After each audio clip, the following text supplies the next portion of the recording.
Thanks for tuning in to the Urban Scope podcast. I will be talking about T.I.'s Paper Trail album and the significance of that album being about healing and about maturation and about learning from your mistakes. Now, this T.I. Paper Trail album was his one of his biggest albums commercially, but it was also one of his most controversial albums. Now, it's controversial just because of the simple fact of the things that were surrounding this album, his pending legal charges when he was caught with the weapons, um, the death of his friend and co-worker, Big Phil Falant Johnson. Um, there were so many storylines in regards to this. Even this album had a little, had some diss tracks on it. But he showed a lot of maturation on this album and insight of, the streets is not what it is, and he realized, I think, more of how much of a family man he is because after this album, that's when he started doing the show with his wife Tiny, and they had did the I think it was My Family Hustle is the show that they had. So he started to realize what was more important to him in life, and the streets was not that. Um, Even though he still made records that kind of stated that same issue. But this album had a lot of features and a lot of hits on it. But the biggest thing about this album was he showed kids there were another way because he always had the street way before, and he had mixed love songs and things like that in there. But this album was more self-reflective, more trying to heal from what he grew up as, and just showed that he became a family man and more of a more geared towards a father in that aspect.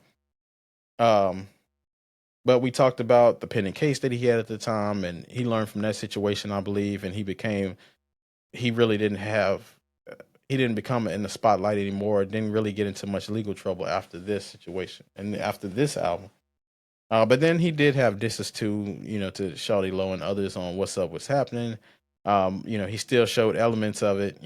He said he was still healing, not that he healed. He was still working on it, but he did an exceptional job in the music of being able to spread another message to his audience and to his fans because he was very influential, especially in those mid 2000 years. He was very influential on other artists and his rap ability, and he everything he touched was pretty much a hit. So people took a liking to that. But he, like I said, he showed a different side on this album. He put aside his beef with Ludacris or alleged beef with Ludacris during the time, and they put a song together called "Top of the World." Um, he had the song "You Ain't Missing Nothing," which was a dedication to Falant Big Phil Johnson. Rest in peace to him. Um, but he had a couple of songs dedicated to Falant Johnson. Going forward, and even on this album, he made a lot of mentions to him because I think he realized that that his situation, he felt accountable for the situation of his friend, the loss of his friend, which some artists now don't feel that way or just don't take accountability. And it was huge for Ti to take that accountability because our actions affect others, not just ourselves, especially when people are close to you and your family.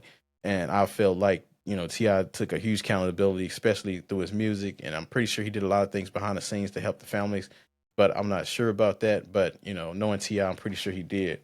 There was a story came out recently that he helped out Michael Vick when he got out and gave him, couple, gave him a large amount of money to help him get back on his feet. And it's a lot of other things that Ti does that he doesn't. People don't talk about behind the scenes.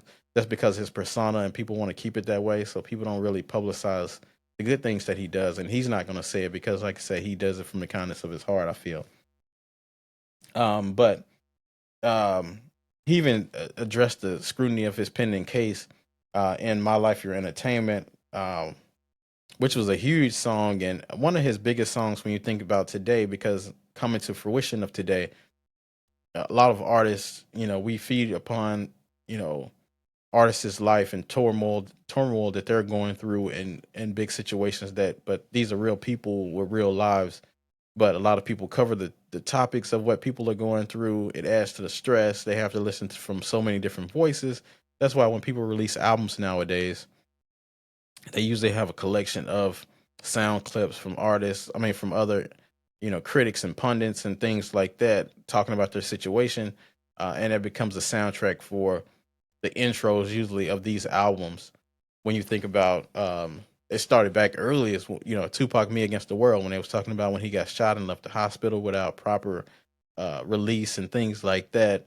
These songs, these become in the back of the minds of these artists because people think just because they make a lot of money, they don't have feelings too, but they are probably more sensitive than the people who criticize them, just because their art is everything that they have, and when you criticize the art, it makes it feel like they're not worthy or they have to deal with all these different emotions that most people probably would crumble under that pressure. But for some reason, and luckily they're able to make it through that. But getting back to that "My Life Your Entertainment" song, a huge song that a lot of people, it was ahead of its time when he released it, and having Usher on the hook as well probably helped with that because he sings so well that sometimes you miss the message.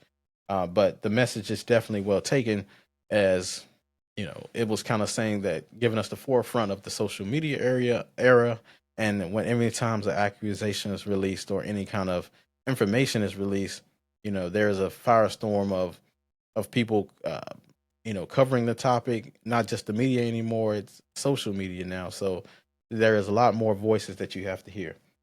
But this album did have one of the best intros that he ever had, which was that 56 bars, classic production.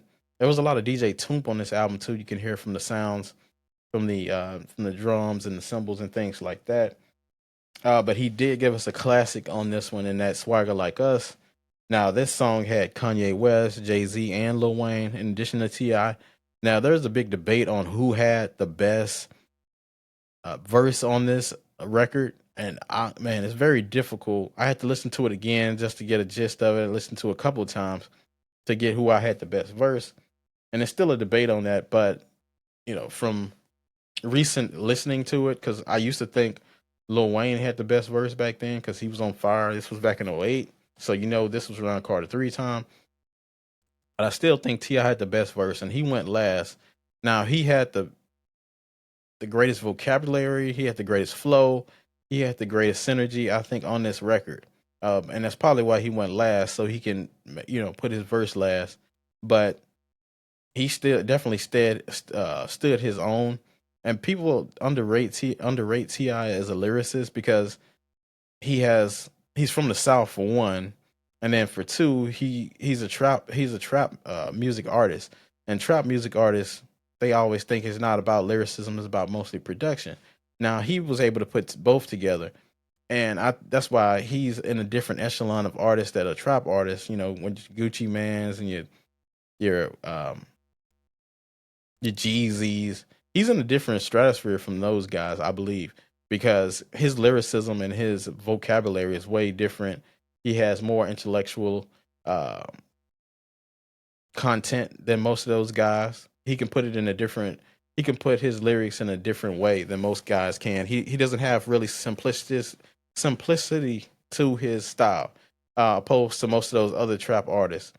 And he's different. So most people can say Jay Z is a trap artist, but he has a different content matter. It's not just all about the trap stuff. It's about more affluent things now. So he talks about that better. But I think Ti did have the better verse on that "Swagger Like Us," just for the simple fact of the vocabulary, the flow of everything he was saying. Most people were just the other people were just rapping with punchlines. He was just rapping for you know um, he really had something to say. He was more intricate, I want to say, on that record. So that's why I had Ti as the best verse as I listened to it recently. Um, but this album gave rappers the blueprint for showing you how you can heal and you don't have to be tough all the time, and you can be your true self and show your different side, and being able to be more open and transparent to your audience. But tell me what your thoughts about the Ti Paper Trail album and the influence that he had. And until next time, I'll see you next time.